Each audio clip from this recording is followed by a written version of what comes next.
to YNOB, Your News, Our Business, where the latest updates and headlines are delivered straight to you.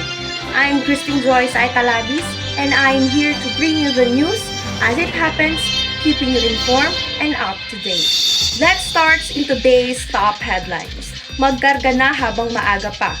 Gasolina at diesel namumurong magtaas ng presyo muli sa susunod na linggo. Magkano kaya?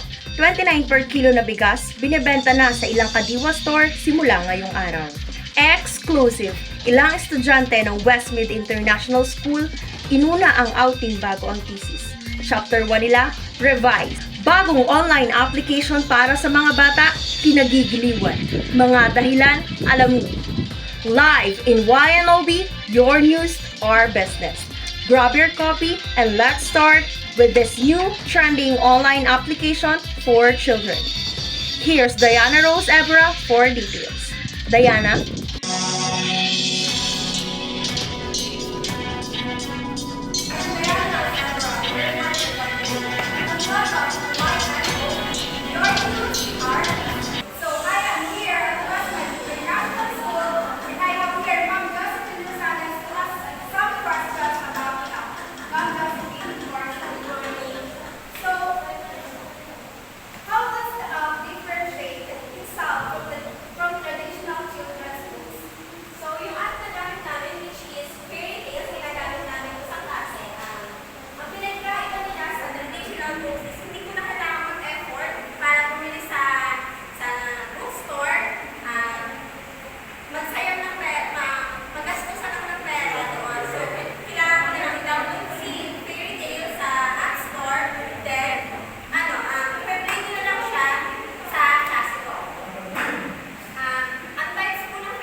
was born to a loving mother and a father. They lived happily until one day the mother became ill and sadly died. Years ago, a little girl was born to a loving mother and father. They lived till one day the mother was on the verge of